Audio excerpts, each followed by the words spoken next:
যে লম্বা হিস্ট্রি, কত করুণ কাহিনী। মানুষকে, রাজনৈতিক কর্মীদেরকে গ্রেপ্তার করার পরে তার পরিবারের প্রথম চেষ্টা থাকতো তাকে গ্রেপ্তার যে করা হয়েছে সেটা যেন স্বীকার করে, এবং সেটার জন্য স্বীকার করার জন্য তারা ঘুষের যে লেনদেন করতো, প্রত্যেকটা থানায় পুলিশ অফিসারদের দৌরাত্ম এমন পর্যায়ে গিয়েছিল যে বোনকে বলেছে যে তুই তাড়াতাড়ি আমার জন্য 1 লাখ টাকা না নিয়ে আস, নলে আমাকে মেরে ফেলবে। বোন পা ধরে কান্নাকাটি করেছে, বলেছে কিছুক্ষণ রাখেন আমি আসছি। সে দৌড়ে ভোর রাতের আগে 50,000 টাকা জোগাড় করতে পেরেছে।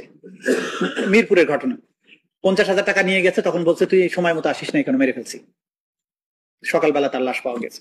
এই যে ক্রস ফায়ারের বেদনাদায়ক স্টোরি, এবং যে স্টোরিগুলো ক্রস ফায়ারে মারার ক্ষেত্রে যেটা আমরা এভিডেন্সে পেয়েছি, যে একজনকে ধরে নিয়ে গিয়ে র্যাব তাকে মিরপুরের বেরিবাদের দিকে নিয়ে গিয়ে গুলি করে হত্যা করে 3 জনকে নিয়েছে। তার মধ্যে একজনকে প্রথমে রাস্তার উপর দাঁড় করে মাথায় গুলি করে দিয়েছে, পড়ে গেছে। আবার কিছু দূর আগাই গেছে, যার পরে দ্বিতীয় জনকে গুলি করা হয়েছে। দ্বিতীয় জনের মাথায় যখন গুলি করা হয়েছে, তার মাথায় অনেক ঝাঁকা চুল ছিল, তো গুলি করার পরে চুলের মধ্যে লেগে আগুন ধরে যায় চুলে।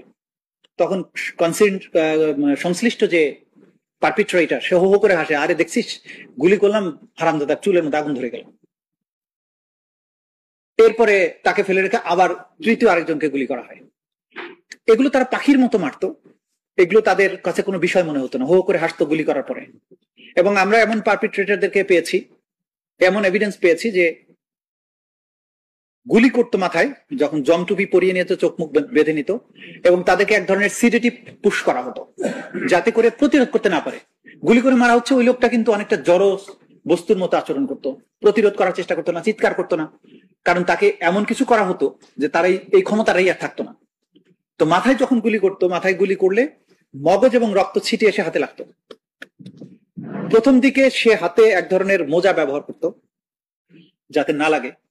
পরবর্তী সময়ে তার এটা নেশা হয়ে যায়, রক্ত এবং মগজের উত্তাপ হাতে না লাগলে তো আর ফিলিং আসতো না, তখন সে খালি হাতে এটা করতো।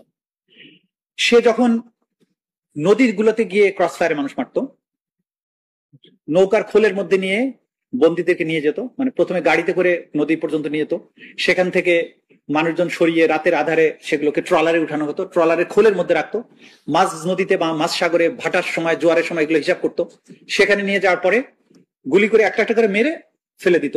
ফেলে দেওয়ার আগে আবার পেটটা কাটতো, নাড়ি ভুড়ি বের করতো, সিমেন্টের বস্তা বেঁধে দিতে, ফেলে দিত। কিন্তু মাথায় যখন গুলিটা করতো, আমরা জিজ্ঞাসা করেছি যে মাথায় কেন গুলি করা হতো, তখন বলছে যে মাথায় গুলি না করলে মরতে দেরি হয়, তা আমাদের এত সময় নেই, মাথায় দিলে তাৎক্ষণিক মারা যায়। তো মাথায় গুলি করার আগে মাঝখানে একটা বালিশ রাখতো, যাতে মগজ এবং রক্ত ছিটে